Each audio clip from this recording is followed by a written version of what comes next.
Hi, AP Literature students.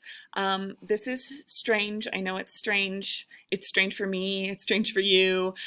We are not used to doing things online together, but I have a plan in place. We are going to be fine. You will be prepped for the AP Literature test, and you will learn 1984 very well.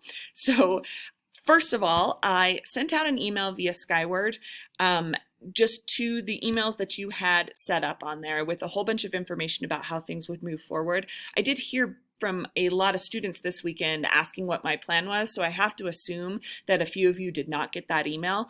You should go onto Skyward right now. You should check what your preferred email address is because that's where things are getting sent.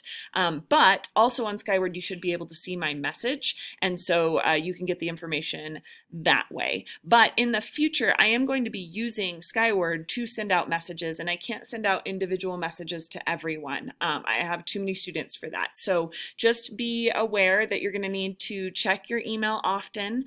And yeah, that if when things are online, you have to be like really present online.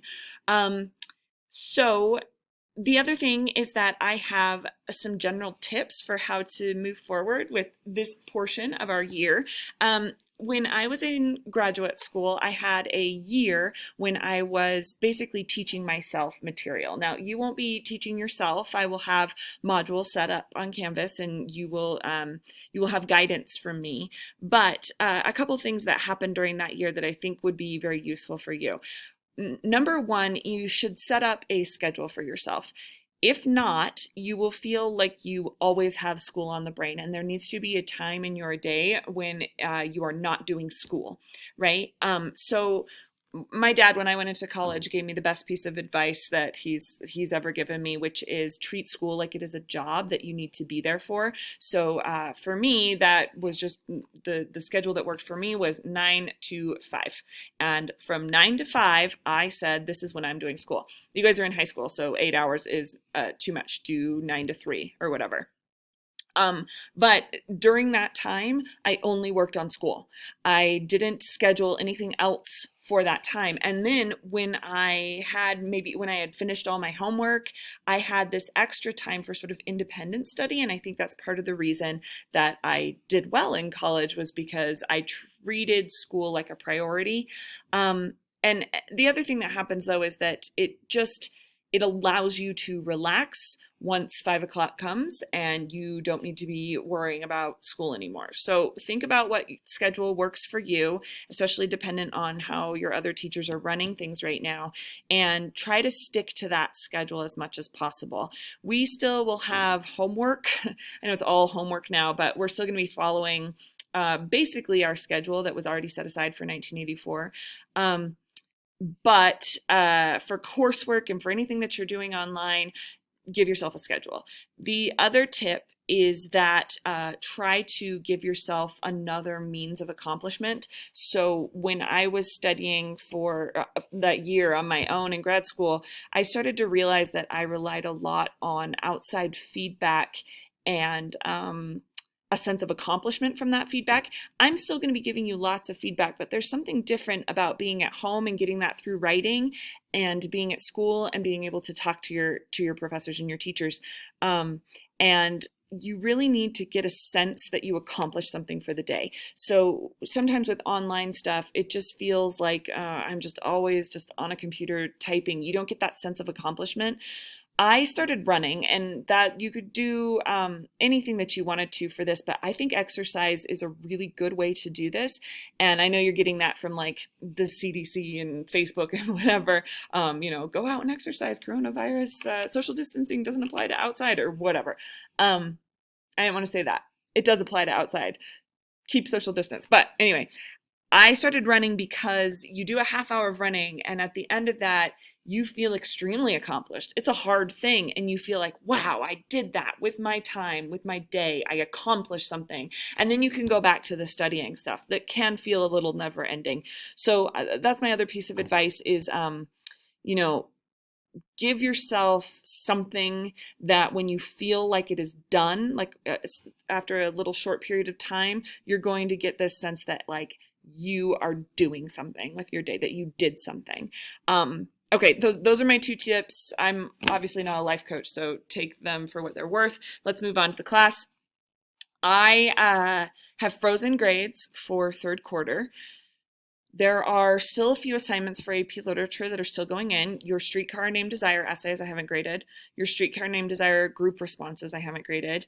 And any extra credit that you got for bringing in your own books, I still need to put that into the system. Canvas assignments, you will have two more before the end of the quarter. They will be clearly online in the same place they always are under the title of 1984, and you will complete those Canvas assignments and still get credit for them. Other than that, third quarter's done, and moving forward, we will be putting everything, including the timed writes that we did on Friday, we will be doing everything for fourth quarter. If you were gone on Friday, don't freak out. I will have a module on Canvas for any makeup work that you would need to do. It's just a timed essay. That's the only makeup work, and you will do that like usual, and then just give it to me. But yeah, you have some time for that because that will go on fourth quarter. I think that's all for grades. If you want to rewrite anything, the only thing available to rewrite now will be the Streetcar Named Desire essays. I will be updating your grades in the next couple of days, and you can decide whether or not you want to rewrite that. But at this point, your options for rewrites are really minimal, which is actually a good thing for us because we can move forward. Let's see. The way that our class will work, we will have 2 class periods per week. I am not following the A day, B day schedule anymore. I am going to have class on Monday and Thursday. That doesn't mean you need to sit in on a class those days. It just is when I am going to set up the due dates. So I will be putting up the module for Thursday first. That will be your first lesson. And you will need to complete all of that work by Thursday at midnight. It will include some discussion prompts, some articles, and a little lecture about 1984. I will always check in with you about the book and give you my thoughts on that. In the future, we will try to discuss how to do discussions with each other. But for now, everything's going to be just online writing and thinking and reading stuff. So that will be for Thursday. You can look forward to seeing that either today or tomorrow, and you can start working on that. Right now, we think it's going to be 2 weeks that we are closed down for. I have to be honest with you guys, though, I kind of anticipate it going longer than that. Maybe that's just the doomsday person in me, the cynical person, or maybe I'm being hopeful because I think we need longer than that. Just checking the news. I know you guys are checking the news too, and it looks like it might be beneficial to maybe do longer than 2 weeks. And if that is the case, I will be setting up Zoom meetings for us. We will figure out a time for that that works for everyone. Luckily, I have these tiny little classes. We will be fine with that.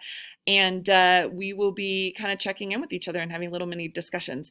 Zoom is like a, excuse me, I could edit that out, but I'm lazy. So Zoom is a meeting kind of platform that mostly businesses use, but we can use it, and it's free, and you can get it on your phone, and it should be super simple to use. So we might do that, but after a couple of sessions online where you're just on your own. I'm not quite ready to meet with all of us as a class yet. And also, I think that at the beginnings of a novel, it makes sense for you to do some studying on your own, and then we will get into discussions with each other. I will probably have you guys sharing contact information too, and potentially FaceTiming with each other about 1984, which would be, I think, fun. And that's the other thing, is 1984 is kind of the perfect book for this. It's about government surveillance and government control. It's about panic and propaganda and how people respond to propaganda. And it's also about individual freedom and how to express that freedom. So it will be a very interesting book to study right now. Yeah, that's all I have to say about it right now. You can watch my next video on 1984 to get more info on that. I think I think that's all that we need to. I'm just looking at my notes. I think that's all that we need to talk about right now for our welcome. Be looking for that Thursday module to go up. I really look forward to hearing your thoughts on 1984. I didn't cause the coronavirus, I swear, but I am really sorry that this happened. I know that it's a bummer. It's a bummer for all of us. I miss you guys already. I wouldn't have even seen you today, and I miss you guys. Yeah, it's sad. It's sad. We don't need to sugarcoat it. But you also get to do school in your pajamas, and that can be a great thing. So I will sign off, and I'll be talking to you soon. Okay, good luck out there, guys.